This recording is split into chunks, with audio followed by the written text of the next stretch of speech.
Ganpati Bappa book करा असेल तर या दादांकडे या. सो मी जस्ट इथे खालते पेंटिंग करायचं अजून बाकी काहीच. आम्ही आता चाललो लिसूला सोडाला. हे बघा मी बनवलेला हार आहे ना तर एक नंबर दिसते ना. पक्की मोठी आहे दादा आमच्या बघा. एकविराई सोबत गणपती बाप्पा आहे आणि आम्ही तब्बल 6 वर्ष झाली या दादा असं क्रिएटिव्ह काहीतरी करत राहा. आणि इकडं असं केलं पण आई आम्हाला एक शब्द पण सांगितला नव्हता. नाही झाला देवाची शेवटी असतं ना. त्याला हसू बघ किती रील्स बनवलं पाहिजे ना आम्हाला रील्स.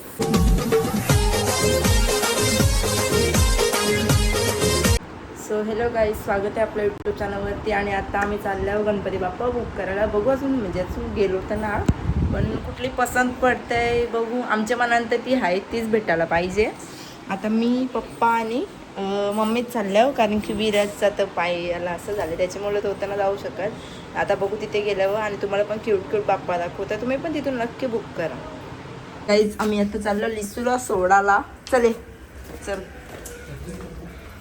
ये इकडं आता आमच्या पाठी या. लिचू या आता पाठी या.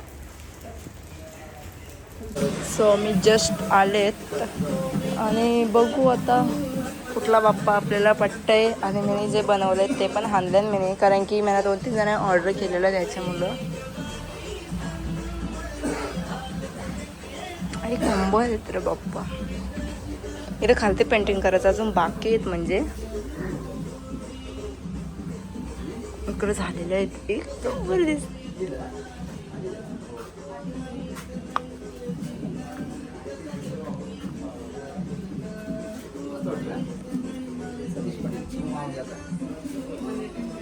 भारी आहे ना मम्मी.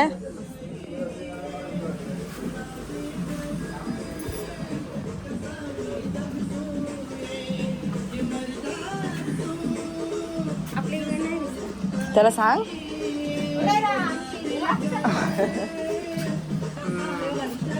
आपल्याला पाहिजे ती पेशवा. नाही पेशवाच होती, फक्त मांडी या साईडला होती. बघू आता आपल्याला पाहिजे ती भेटतंय का. इकडे अजून पेंटिंग करायच्या बाकी आहेत. आणि तुम्हाला पण यायचं असेल तर या दादांकडे या. ओपन वेलिंग आपली कुठे दाखव पेंटिंग झाले.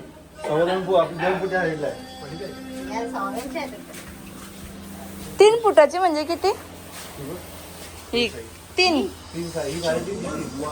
अयो मम्मी मग याच्या कशी पुरवली. हे बघा मी बनवलेला हार आहे ना तर दादाला एवढा पटले ना, माझं वर जाम पटले. आता बघू. आता आम्ही मूर्ती बघताव. आपल्याला बघितले का.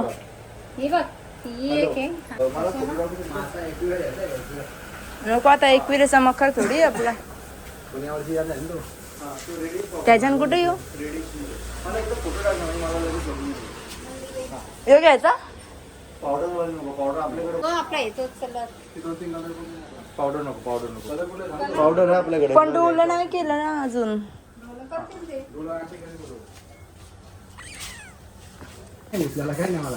अरे बाबा बघू एक नंबर दिसते ना.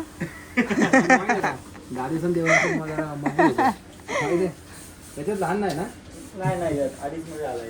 ओव्हर मोठी वाटतं ना पण ती. एकविराई सोबत गणपती बाप्पा आहे. एक नंबर आहे. शेषनाग घेणार होतो पण नाही घेत कारण की जाम मोठी वाटते ना त्याच्यामुळं. म्हणून पक्की मोठी आहे दादा आमच्या शेषनागच जा. नको तोच सांग. 2.5 फूट नको आपला. ती केली तीच घे. त्याच्या कलर आहे ना आणि आम्ही तब्बल 6 वर्ष झाली या दादांकडूनच नेतो. तुम्हाला बी घ्यायचं असेल तर नक्की साहिल कला केंद्रामध्ये येऊ शकता आणि घेऊन जा. आणि डोल्यांची आखणी एक नंबर असते. दादा माझी कामाला काय बोलू शकतस. खूप उत्तम काम आहे. असं क्रिएटिव्ह काहीतरी करत राहा. थँक्यू. आणि तुझा तर एकच नंबर. डोल्यांची आखणी ना एक नंबर असं प्रॉपर. म्हणून आम्ही इथंच येतो बघावं तेव्हा. इकडं बघा ना.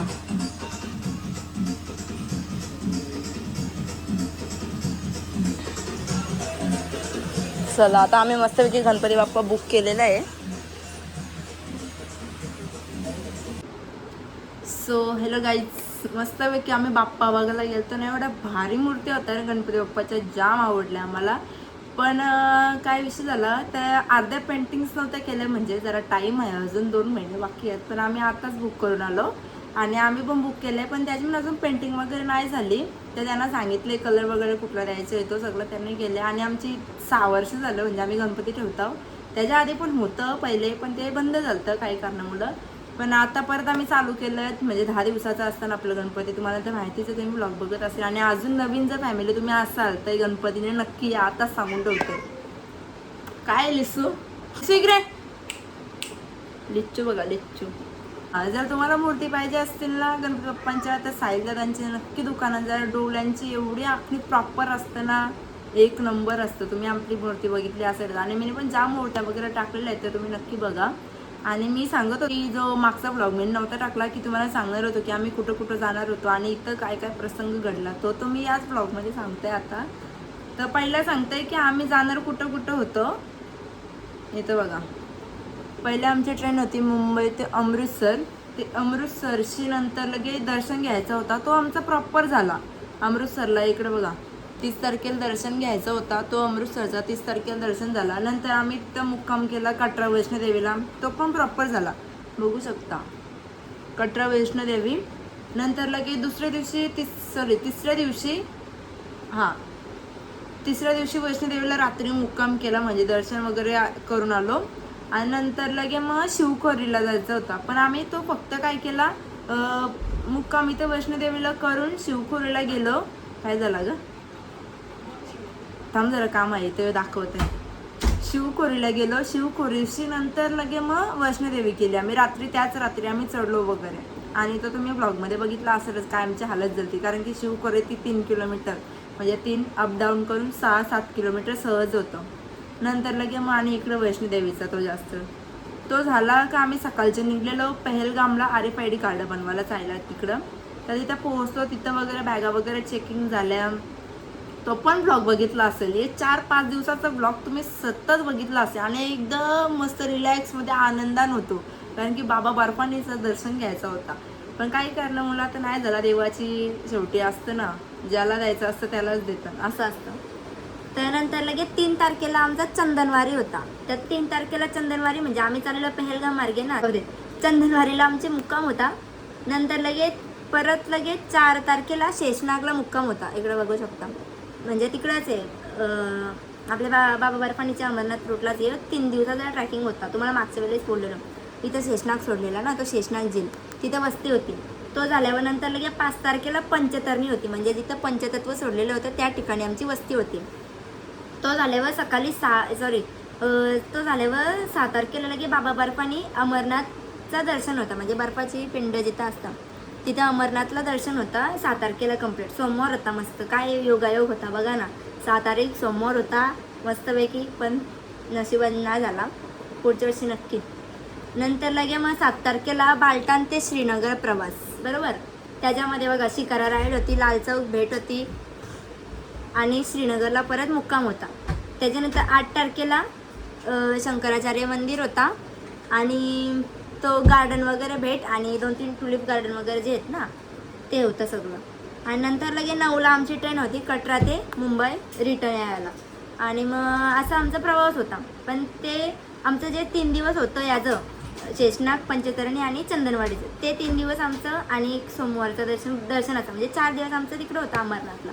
पण ते काही कारणामुळे ते नाही झालं, तुम्ही ते ब्लॉगमध्ये पण बघितलं होता की हे 4 दिवस आमचं रिटर्न म्हणजे कॅन्सल झाला ना तो सगळा. मग हे 4 दिवस आम्हाला परत वैष्णोदेवीलाच राहायला लागला, याच कारणामुळं ते झालं नाही. म्हणून आम्ही मग जे, आणि याच्यामध्ये आम्ही सोनमार्ग आणि गुलमार्ग पण करणार होतो, आणि पटणीटॉप, हे 3 स्पॉट अजून करणार होतो. पण ते पण नाही झालं, कारण की अर्ध्यांचा सगळा मूड ऑफ झाला. मग ते अर्ध्याही डायरेक्ट कॅन्सलच रिटर्न केले ना, म्हणजे तिकीट कॅन्सल केली ती, आणि मग इकडं घरी यायला त्यांनी लवकर काय केली, मग आमचा तो पण राहिला नाही, पण राहिला. मग नंतर मग आम्ही 4 दिवस वैष्णोदेवीलाच होतो, आणि एवढा पाऊस होता तिथं, अक्षरशः डोंगर कोसळला तिथं नेमकं. आणि आता एवढा रील्स येताना जाम म्हणजे जाम पाऊस आहे तिथं. तर असा घडला आमचा. आणि इथला सांगतोय मी आता इथं काय झालं, आम्ही कितीला 29ला निघलो, आम्ही 30ला संध्याकाळी 4 वाजता इथे घडला म्हणजे प्रसंग ना. आम्ही 8-8:30ला पंजाबला कंप्लीट पोहोचलो स्टेशनला, 8:30ला स्टेशनला पोहोचलो. विराज इथं गेलता इकडे गावात जे काका आहेत ना त्यांचे ते गेलता वाटतं रील्स बनवायला का फोटो काढायला काय जण तो अजून आम्हाला क्लिअर काय सांगत नाही. तर तो गेलता तर त्यांचा पत्रा जो होता ना त्या काकासांचा तिथून ते म्हणजे वरचा फ्लोअर इतका म्हणजे थोडासाच गॅप होता, एवढा एक सलाबाचा गॅप होता कधी. तर तो पत्रा त्यांचा फुटला म्हणजे ते सलाबावच पडलं, पण तो पत्रा फुटला त्याच्यावरशी. तर बहुतेकांना वाटलं की जो आपला पत्रा फुटलेला ना 83 पडला, तर 83 पडला नाही, त्याला आम्ही आपल्या इथे तारपत्री लावलेली होती, तुम्ही तो बघितला होता त्या ब्लॉगमध्ये. पण तो पडला तर काकांचे गावातलं काका आहेत तिथले इथं. तर ते एकटाच नव्हता, हे पण 4-5 जण होतं विराजचा. तर बहुतेकांचं लागलेलंच आहे आणि काही काहींना मुका मार लागले असं झालं.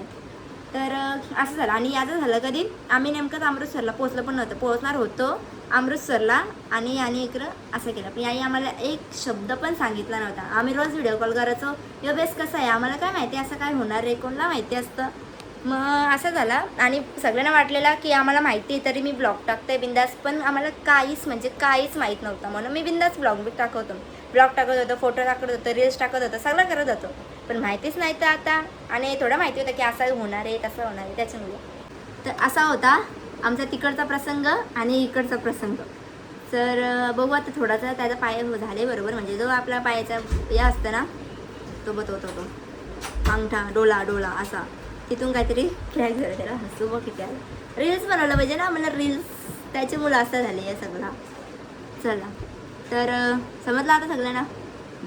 आणि गणपती बाप्पा पण लवकर बुक करायला सगळ्याही गणपतीला आहे. आणि मकर आता आम्ही बनवायला घेणार आहेत लवकरच. काय तरी सजेस्ट केलं 2-3 असं, बघू आता त्यातले कुठला डिसाईड, बघू आता कुठला त्यांशी सिलेक्ट होतं, म्हणजे 2-3 ठरवलं आहे, बघू जे होईल ते चांगलाच होईल. सो एक गोष्ट दाखवायची राहिली, तर मी आणि काकूने आम्ही दोघी मिळून बनवलं, म्हणजे असं ते हार असतात ना ते बनवले आहेत. फर्स्ट टाइम ट्राय केलं, काय जे शिका विकायला नाही गेलो कुठं. वेट दाखवते. आमची एक पाकळी पडली ना, हसू बिसू नका. सो इकडे बघू शकता आम्ही असं हार बनवलं आहे एकदम क्यूट आणि एक नंबर असं ओरिजिनल वाटतं. आणि इकडे बघू शकता असं बनवलं आहे. जर कोणाला पाहिजे असतील ना तर मला नक्की DM करा सायली पाटील ब्लॉग्सवर किंवा सायली पाटील डिझायनर्सवर किंवा राजश्री पाटील डिझायनर, मला नक्की भेटून जाईल. आणि हा मी असं बनवलेला चाफ्यांचा. तर आमची पिवळी फुलं ती मी जास्वंदीलाच संपवले ना, आम्ही का थोडं आणलेलं काय एवढं माहिती नव्हता. तर यो चाफा मी असं पिंक कलरमध्ये केले आणि यो पण एवढं भारी झाले ना. इकडे बघा ना कसली भारी दिसते, असं कसा पण मी करू शकता. आणि थर्ड बनवले अशी वेणी, यो तर असं सिंगल फ्लावर्स बनवले गणपतीच्या हातात जर असं ठेवायचा असेल तर. आणि इथं वेणी बनवले मस्तपैकी. ही मी वेणी लावलेली तर जाम मोठी झाली, आता छोटी करेन, म्हणजे यू असं ठेवीन पण आता याच्यामध्ये छोटा बनवेन असं. इथं बघू शकता याची पण फिनिशिंग बघा, फिनिशिंग भारी आहे. फिनिशिंग असली ना तर माणूस कोण बी घेऊन जातं. आणि माझ्याकडे एकदम कमी प्राईजमध्ये तुम्ही नक्की विचारू शकता. आणि लाईफ टाईम राहतील. आपली फुलं कशी सुकतान बिकतान फेकून देतो आपण ते हार, मग तिकडं पैसा वेस्ट करण्यापेक्षा हे घ्या, भारी आहेत. आणि आमचं सिंबू गँग पण जे झोपलेली आहे, शिंबू काय झालं बघतो बघा शिंबू झोप बघा ती आले, तिकडं लिस्सू बसले. तर चला आजचा ब्लॉग आता पण इथेच एंड करूया. आवडला असेल तर लाईक शेअर कमेंट्स करायला विसरू नका. सबस्क्राईब करा ना, सबस्क्राईब का नाही करत तुम्ही, लवकर सबस्क्राईब करा आणि इंस्टाला पण फॉलो करायला विसरू नका. Bye bye.